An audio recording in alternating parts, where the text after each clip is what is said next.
It was a crazy day in the market. If you missed the live stream earlier today, no worries. I'm going to do some review there. We're also going to compare what I talked about last week with what's actually playing out right now. And I also want to cover what's going on in natural gas, some individual names, of course, cover the index. So let's go ahead, dive into it and start with UNG because I got a lot of questions about UNG today, which I think is really good because I did a lot of buying today. I think the lows are in. Let's go ahead and pull up that chart. We can see that we're near the weekly low, 826 being your low here.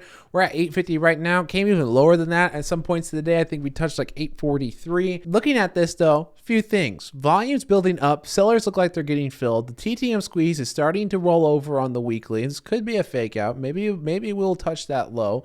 But on the daily, we're seeing that we've already turned over on the TTM squeeze. Now the stocks continue to fall into this, but to me, this is starting to fill those signals of, hey, this is the bottom for UNG, and the upside, even here, even if you drop a little bit more, the upside here looks fantastic. Now, I would have a tight stop loss, and I do have a tight stop loss in the positions I took today. If we break that previous low, I'm out. You know, there could be another $2 down from there. At that point, I would have to say, all right, I'm missing something on my fundamentals. But I think that's also important to revisit because 6 months ago, what was I talking about for my fundamentals and why is this not matching up with that? And there's a few reasons. My original thesis was that we're in an energy crisis. We have horrible energy policies that are causing these prices to climb rapidly.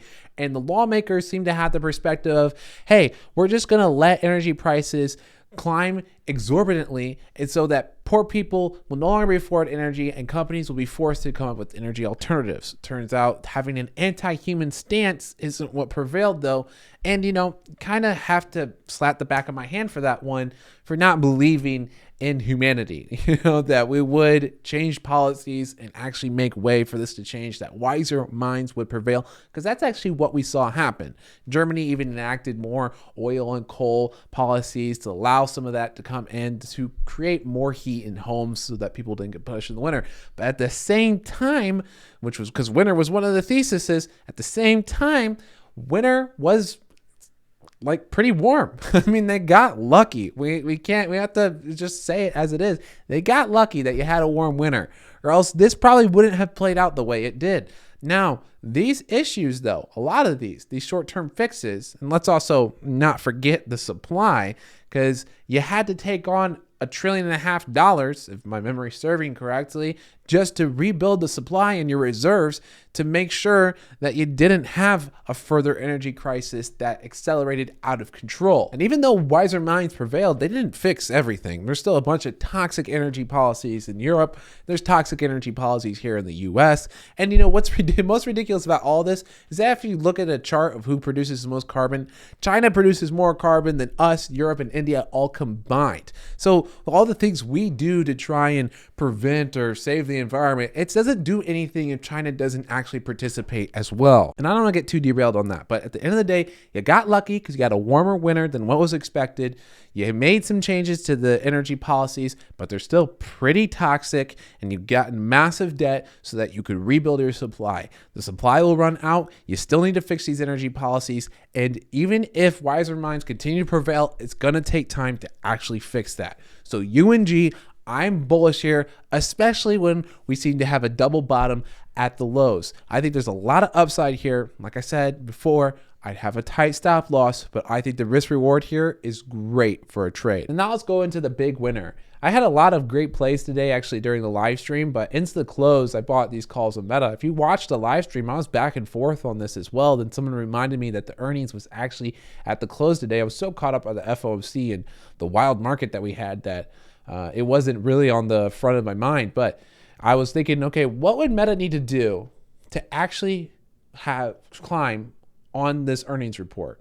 And I was thinking, probably all you would need to do is say you're going to spend less in the metaverse, because that's what's upset everyone anyways. That was this huge sell-off right here, was they're going to spend how much on the metaverse? The metaverse is nothing. We hate it.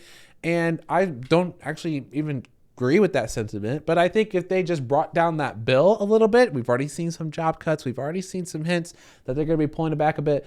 That's probably all they would need. And instead, what immediately caused a huge jump here was the fact that They beat on revenue and they're doing $40 billion in stock buyback. So even though the news isn't exactly what I wanted, we're still seeing that the core business is strong. They are doing some pullbacks by cutting some jobs, ending some projects. There's some data center projects that they're pulling back on. And if we look at the report, we see a decrease of 4% year over year, 1% decrease for the full year. But if we had the same exchange rates as 2021, they actually would have been up 2% year over year and 4% for the full year. None of that really matters that much though, because Zuckerberg is pulling through and proving that he's a good executor. He made the management theme for 2023 the year of efficiency. And if we look at this report and look at the things that Facebook is doing, he's proving it as well. Now, even with all that said, I'll be taking profits on my options and shares tomorrow. We originally put this graph out in October. We've actually seen that this is going to climb well past our retracement here. And in fact, if we do see that this stock opens and holds above 82, we're actually retracing back into this second wave right here. That actually invalidates the 5-wave pattern. So this chart's been nice. It's been helpful. It's made its money. But when the stock opens tomorrow, I'm going to need to rechart this. I'm going to take some profits, take another evaluation of the stock and see, okay, what's playing out here? What do I see next? Because if we push to 85 or if we go to 200, we're going to invalidate this 5-wave pattern. And so I'm just going to take the win that we got right now and then reassess what I think probably over the next week or two for this stock in particular. Now let's hop over to the S&P. I said last week I wouldn't be too long heading into the FOMC event. And I said on the live call that if we got a 25 basis point increase, I wouldn't expect any big moves, just some big swings from the algo trading on the announcement, and then we'd come out flat. I was wrong on both of those. And in fact, we got a massive rally, what looks to be a lot of shorts, a lot of big boy shorts covering here. As soon as we hit the 410, I said, okay, watch out for this, try to gap up to 414. We saw that end up playing out as well. And look, this just turned into a great example of not letting your thesis defy the actual price action. When we first got this plunge, I said live on the call, I closed a lot of my shorts here. We ended up getting this big swing. I had a short, I still have a short. That ended up bleeding into this, but it ended up playing out just fine because I opened up a much larger Tesla call position and went ahead and bought some of my Shopify position because I saw that this looked muted, but if we look on the daily chart on Shopify, it still looks really strong. So I went ahead and set up some longs against the shorts that I didn't cut. I still cut a lot of my short-term shorts, a lot of my bigger positions on that plunge saying, hey, I think this is going to end up being flat. We ended up seeing the opposite and the algos ended up triggering a squeeze and we saw the price come up even higher and we ended up profiting on that. Let the price action dictate what I was going to do, and we came out with a great day, even though heading into this, I was wrong. And so right now I'm thinking if we get a good breakthrough 414, 420 comes fast, maybe 430, 440 after that, I would expect some pullbacks here, especially across these individual names. A lot of these look like they're rolling over, like we're gonna see some pullbacks. And so one of the things I also did today was buy some Apple puts. Now, if we were watching the market this morning, Apple was lagging everything. And I think it's because a lot of people are worried about how this next Apple earnings turns out, and I will be carrying some puts into it.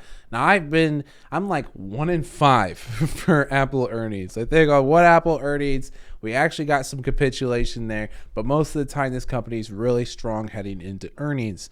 However, I think it could be the weakness in the market right now, and I think it's running a bit high. And if we look at the daily chart here as well, we could see that the stock is already looking like it could turn over right here. But I'm still going to be cautious with this position. Today was a great example of how badly you can get squeezed if the whole market starts to rally.